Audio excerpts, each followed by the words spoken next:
The Cats of Ulthar by H.P. Lovecraft.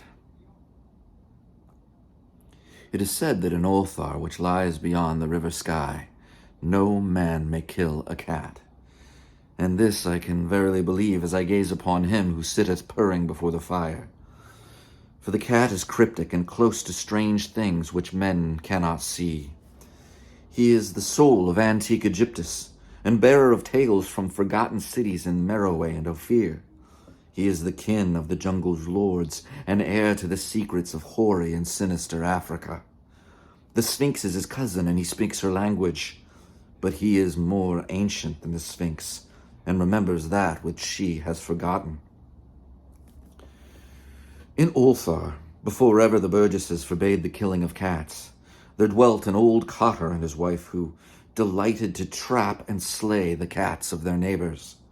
And why they did this I do not know, save that many hate the voice of the cat in the night and take it ill that cats should run stealthily about yards and gardens at twilight.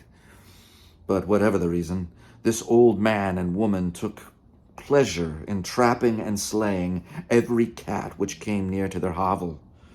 And from some of the sounds heard after dark, many villagers fancied that the manner of slaying was exceedingly peculiar. But the villagers did not discuss such things with the old man and his wife, because of the habitual expression on the withered faces of the two, and because their cottage was so small and so darkly hidden under spreading oaks at the back of a neglected yard.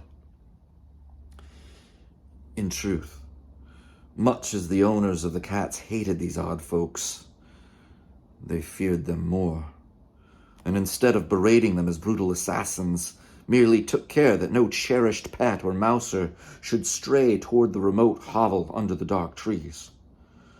When through some unavoidable oversight a cat was missed and sounds heard after dark, the loser would lament impotently, or console himself by thanking fate that it was not one of his children who had thus vanished.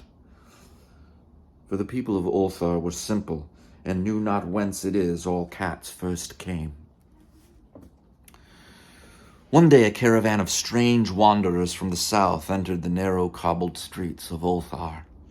Dark wanderers they were, and unlike the other roving folk who passed through the village twice every year. In the marketplace they told fortunes for silver and bought gay beads from the merchants. What was the land of these wanderers none could tell, but it was seen that they were given to strange prayers, and that they painted on the sides of their wagons strange figures with human bodies and the heads of cats and hawks, rams and lions. And the leader of the caravan wore a headdress with two horns and a curious disc between the horns. There was in this singular caravan a little boy with no father or mother, but only a tiny black kitten to cherish. The plague had not been kind to him, yet had left him this small furry thing to mitigate his sorrow. And when one is very young, one can find great relief in the lively antics of a black kitten. So the boy, whom the dark people called Minas, smiled more often than he wept as he sat playing with his graceful kitten on the steps of an oddly painted wagon. On the third morning of the wanderer's stay in Ulthar, Minas could not find his kitten, and he sobbed aloud in the marketplace. Certain villagers told him of the old man and his wife, and of sounds heard in the night. And when he heard these things, his sobbing gave place to meditation, and finally to prayer. He stretched out his arms toward the sun and prayed in a tongue no villager could understand, though indeed the villagers did not try very hard to understand, since their attention was mostly taken up by the sky and the odd shapes the clouds were assuming. It was very peculiar, but as the little boy uttered his petition, there seemed to form overhead the shadowy, nebulous figures of exotic things, of hybrid creatures crowned with horn-flanked discs. Nature is full of such illusions to impress the imaginative. That night the wanderers left Ulthar and were never seen again. And the householders were troubled when they noticed that in all the village there was not a cat to be found. From each hearth the familiar cat had vanished.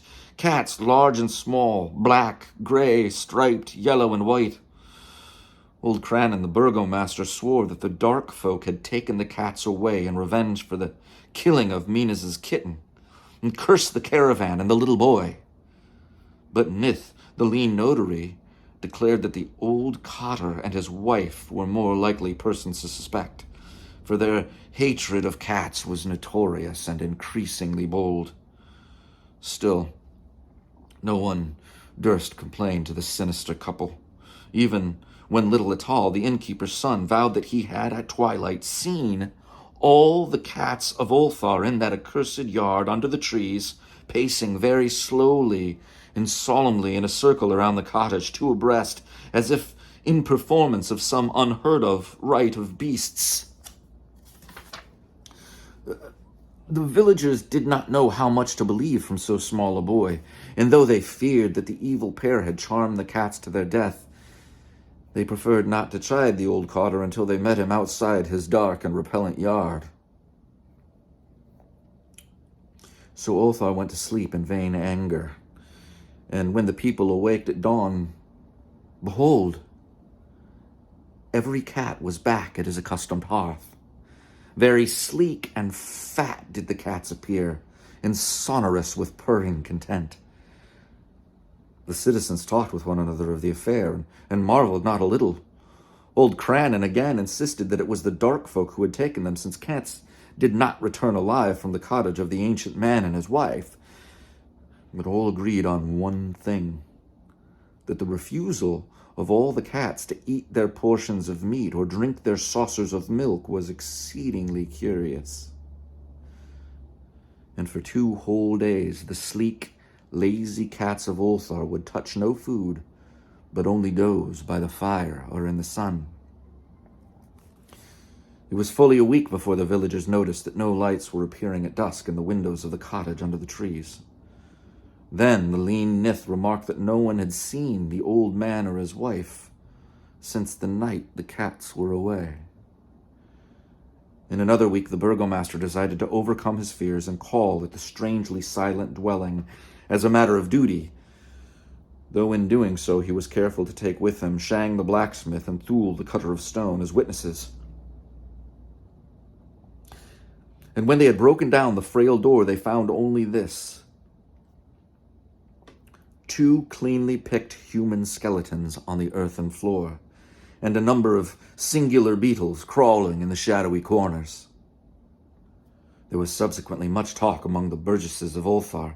Zatli, the coroner, disputed at length with Nith, the lean notary, and Crannan and Shang and Thul were overwhelmed with questions.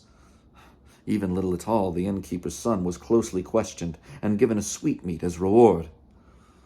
They talked of the old cotter and his wife, of the caravan of dark wanderers, of small Minas and his black kitten, of the prayer of Minas and of the sky during that prayer, of the doings of the cats on the night the caravan left, and of what was later found in the cottage under the dark trees in the repellent yard.